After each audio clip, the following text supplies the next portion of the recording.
Welcome back, and today we're going to make a roux and turn it into gravy. Now, the reason we want to go over this is because it is actually easy to screw up a roux, and I've done it. We probably all have in trying to make a really good gravy. So I want to go over this with you so that you can have success every time you want to make a gravy.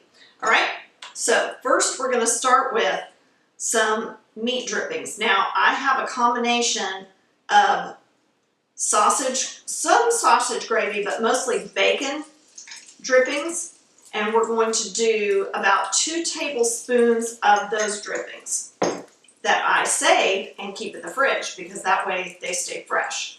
All right, let's turn our heat down just a little bit. All right, now you want to get that in your pan. You want a nice wide skillet, okay? And you get it nice and hot. If you're coming from the place where you've already fried your chicken or cooked your meat or whatever, then you're just going to pour off some of those drippings until you have about 2-3 tablespoons in the bottom, okay? So we're going from that place. Now, into those hot drippings, you're going to sprinkle your all-purpose flour.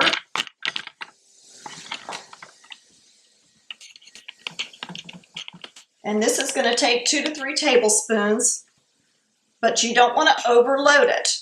So once you get in about that much, about 2 tablespoons, stir that into your drippings.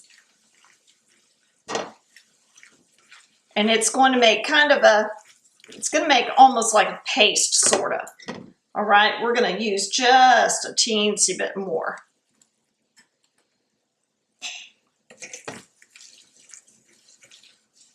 All right, now we still have that on about medium heat. Okay. Now, let me share with you some mistakes that have been made. A lot of people get to this place and then start adding their milk or their liquid.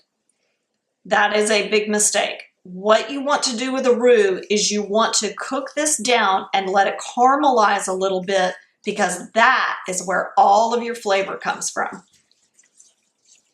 So don't be afraid of it.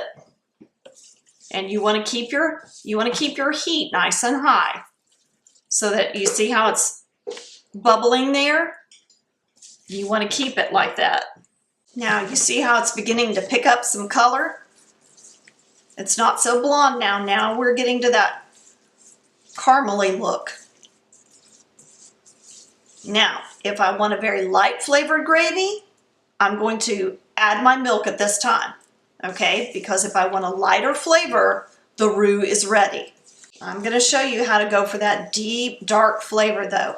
A lot of flavor in your roux, which of course translates to a lot of flavor in your gravy. See how that's picking up even more color now.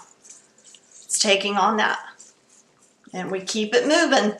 You see I'm keeping it moving in the pan there. Now, from this place, we want to have our milk at the ready, because that is ready to go. And it's going to sizzle a little bit. Don't be scared.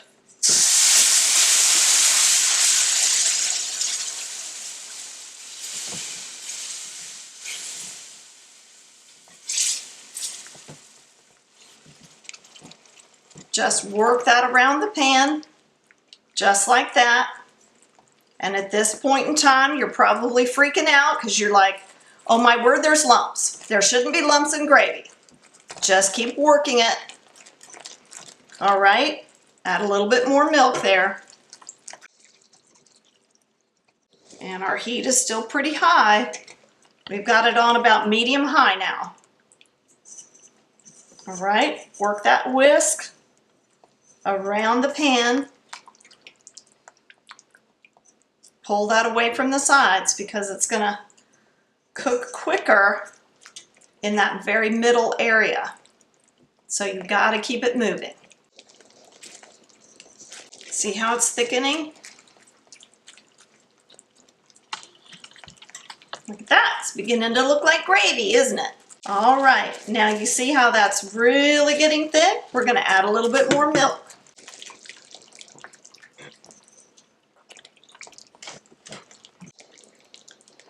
Now guys, if you're making homemade gravy to go with your dinner or whatever it is, or breakfast, maybe you're making sausage gravy to go with your biscuits, save that gravy till the last thing that you need to do.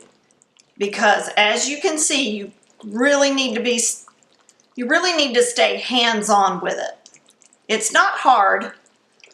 You just need to stay hands-on till it's done.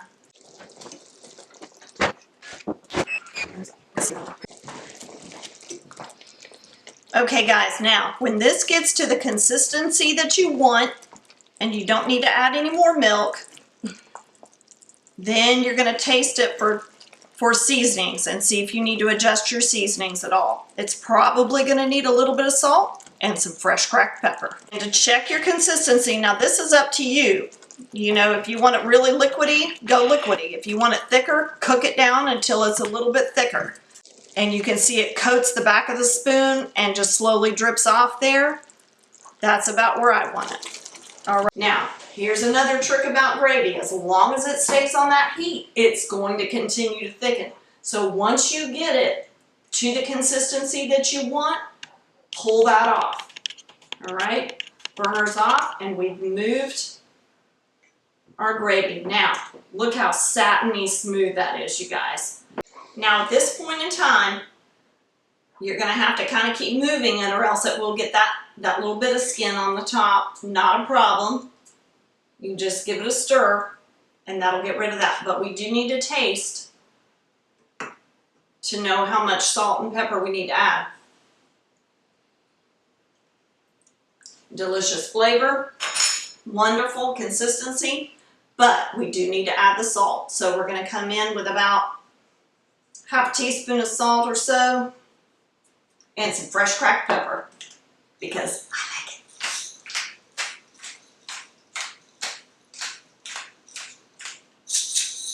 it. All right, stir that around. And look at that, gorgeous, right? Now, other end of our spoon, because we don't want to double dip, because that's kind of gross. Taste again. Oh yeah, spot on, baby, spot on. All right, now, let's get this into our gravy boat.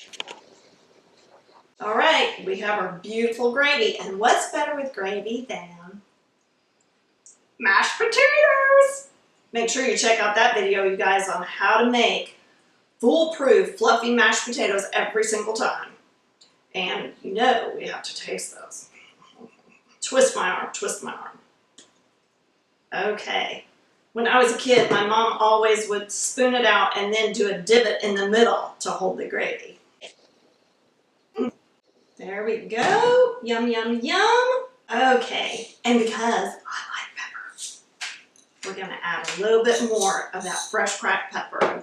Making homemade gravy from scratch, I know, everybody you know is gonna be so impressed with you, you're just not gonna be able to stand it. Yum. My kids, they've grown up on homemade mashed potatoes and gravy, and they're pretty sure that homemade gravy is its own food group. Lindsay's nodding behind the camera. So, you guys, give this a try and let me know how it turned out for you. And make sure that you let me know if you tried the homemade, foolproof, homemade fluffy mashed potatoes every single time. And guys, also let me know if you'd like to see more things like this, because we're going to be doing a whole week's worth of roux and different kinds of sauces for you. So we're going to do it from this style that you saw today, and we're going to do from like a butter and flour for like a cream sauce. So we're going to do it different ways. So be sure and stay tuned for those. All right. And thanks for watching, guys. If you're not subscribed already, please do that. Give us a little comment and let us know how they're working out for you. We love to hear from you. And we'll see you next time on Things Tina Does.